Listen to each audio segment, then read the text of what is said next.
Hello and welcome to Make a Difference, the show about volunteers and volunteerism in Montgomery County. I'm your host, Bonnie Ayers. As voters, we know that these days there are different ways and times when we can cast our ballots. But as we vote, we don't normally consider all that goes into the process before, during, and after election days, and the countless numbers of women, men, and machines that are involved. As a volunteer, you can be part of the behind-the-scenes work necessary to ensure that the system works as intended. And in this show, you'll hear about just a few examples of how you can be involved as a volunteer on Election Day. But first, here are other volunteer opportunities available that might interest you. Stay tuned. We'll be right back.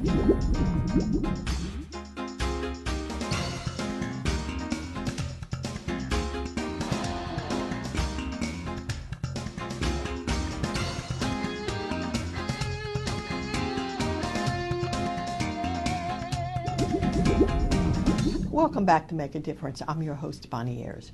Joining us from the Montgomery County Board of Elections to talk about a few of the Election Day opportunities for volunteers are Leslie Woods, Election Judge Coordinator, and Michelle Gonda, Absentee Voting Program Representative.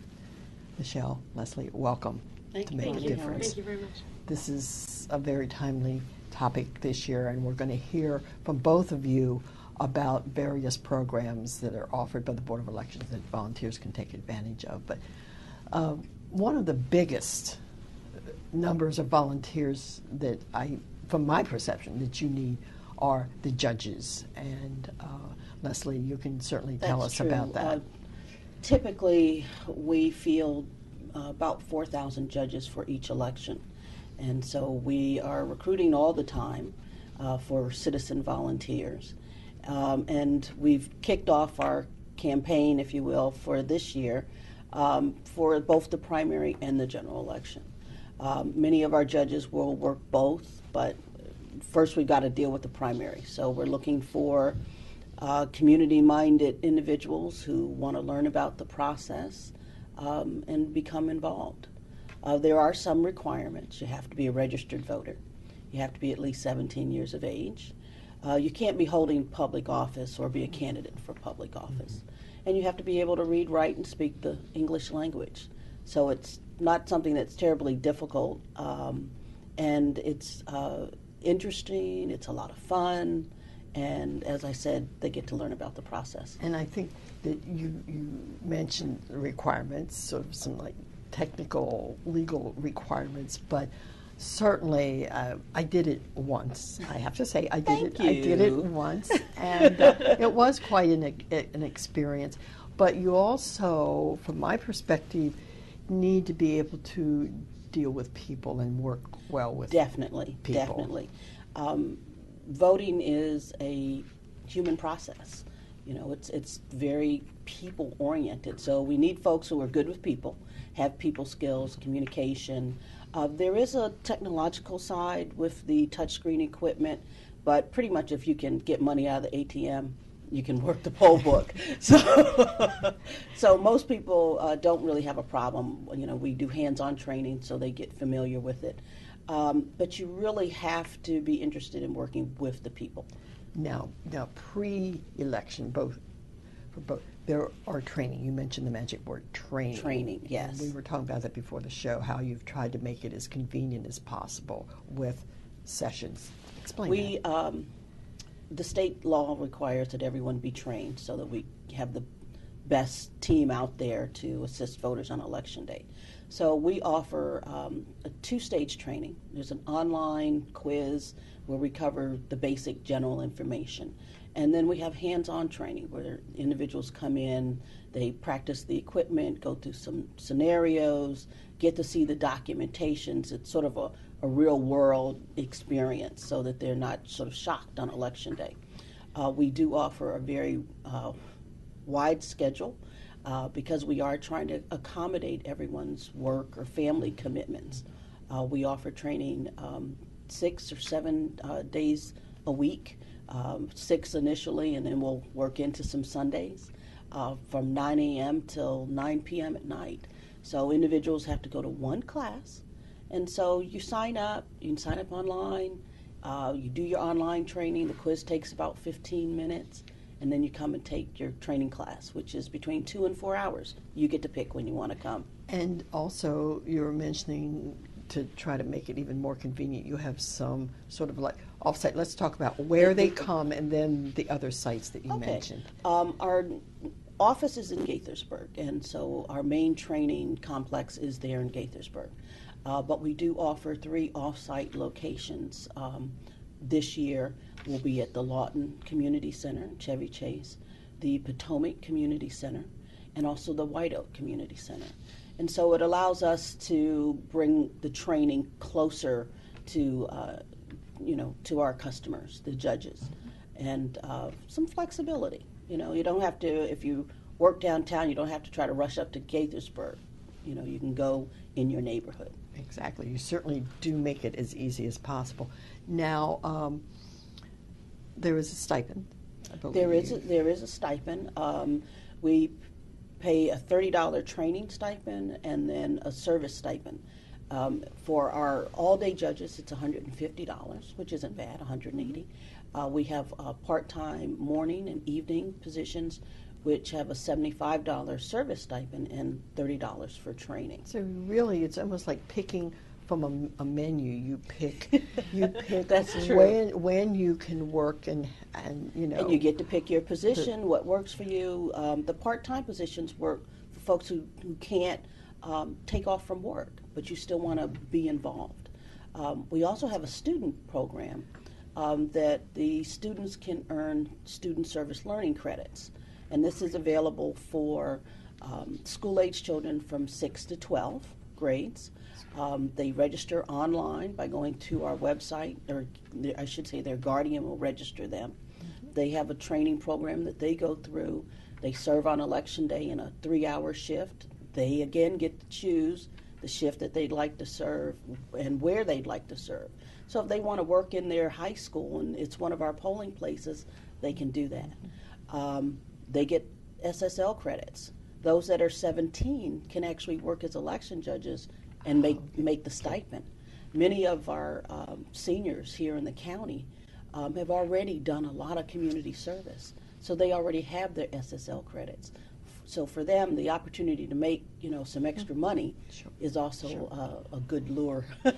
It's certainly it's good for the parents. It's less out of that allowance. That's pocket, right. That's right. Well, and it certainly is a worthwhile lesson in how the democratic process works. We have actually had individuals start with the Future Vote program, work that, become judges, and we have one individual who went on to become a chief judge, then a trainer. And so it's really a good way to learn about the process, and they can put it on their college resumes, and they're helping out the community, and it's a nice program. Now, tell us, now that we've heard about this nice program and the broader scope about election judges, contact information. How do you do it? Huh? How do you get in touch? Yes, that's the first thing. You mentioned, you can do some things online, but there are ways you need to contact.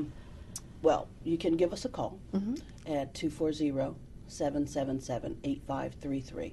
That's our main information line for the election judge program, and you can get information on Future Vote. We have an email where you can ask us any questions. But the easiest way that we found is to sign up online. You go to our website, you click on the link, and you fill out the application. Once you've done that, it takes you a couple minutes, you send it to us, we're processing it. We've tried to eliminate some of the paper, save some trees, but if you don't have a computer and you want an application mailed, you can give us a call. Those who aren't really computer savvy, if you can get someone to download it off the website, you can do that too. And let's give that magic website. It's www.777vote.org. Makes perfect sense. One that makes sense. Yes.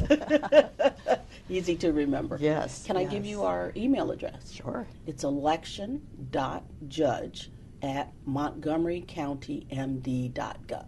Bit of a mouthful, but it'll get the job done. Yes. It'll get the job done. Well, we've heard about one small aspect, or not, it's a major aspect of the whole voting process, but there are other ways that you all reach out and try to ensure that everybody gets We the do. chance to vote. And Michelle, let's talk about the nursing home and assisted living program, because that's for a very special audience. How does it work? We, on average, it's about 56 nursing homes and assisted living facilities that we visit. We give an opportunity for all of them that qualify for the program to be in our program. Some decide they don't want to, some decide they do. The ones that we do, we hire volunteers. All the volunteers receive a 2-hour training, and they all get a stipend paid depending on how many hours they work. They all go out to the nursing homes, make sure that the voters that want to vote actually are registered. If they're not, they register them. Oh, good. Then all the registration comes back to our office. We get them registered. We get a packet ready for them, which has their ballot, the instructions. And then a bipartisan team, goes out to the nursing home and brings the ballots to the voters. The voter can decide they want to do it by themselves. If they can't, then the bipartisan team will sit down with them. One will read the ballot, one will mark it, and help them out. If they just want help reading it, they can mark it themselves. So it's really with that bipartisan part of the whole program. Yes. It ensures fairness all the way around. Yes. Some of the residents want the ballots left, so we'll leave them and then they'll mail them back.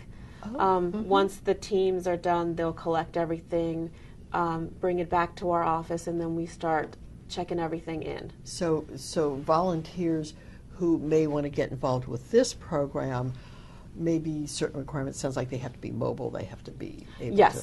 Yes, they have to be able to get to the different nursing homes, and they are throughout the whole county. You can pick to only go to nursing homes near your home. I was just going to ask. You can decide that you want to go to all of them, or there are some that have 50 to 60 beds, so it's not that many residents that are going to vote. Some of them have up to over 160 beds, so you'll be there a little bit longer. The hours that you would work a week would depend on which homes you're going to. Some homes take 2-3 hours. Some homes take 5-6 hours, depending on where it is. The numbers. The numbers. Yes. And speaking of numbers, let's give some contact information for that. The main nursing home number to volunteer, to work, to even just to ask information. If you have a person that is in a nursing home that you need to know how to get them to vote, it's 240-777-8592.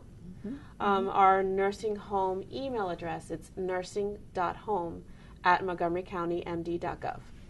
Couldn't be easier. And then the famous website that It's Leslie the same did. website. It's www.777vote.org. That does it. I mean, it sounds like you all have covered the bases. And as I say, there's so many other things that I'm sure volunteers can do, but I think these are some of the very visible ones that have a direct impact that people could see. Well, if I volunteer with that, I'm going to feel it. And that would be one of their rewards, I'm sure, is the Yes, definitely. gratification of having helped someone. Is that? Yes. Well, you're helping your neighbors. You're helping your community, and working as a judge or with the Future Vote.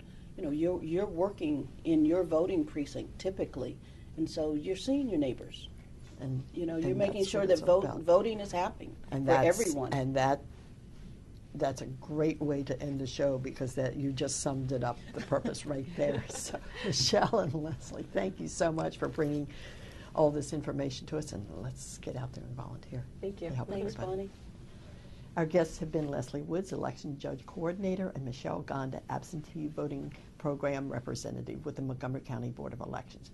For information about volunteering with the board and other organizations in Montgomery County, contact the Volunteer Center at 240-777-2600 or visit their website at www.montgomeryserves.org. And remember, as a volunteer, you can make a difference. Bye-bye.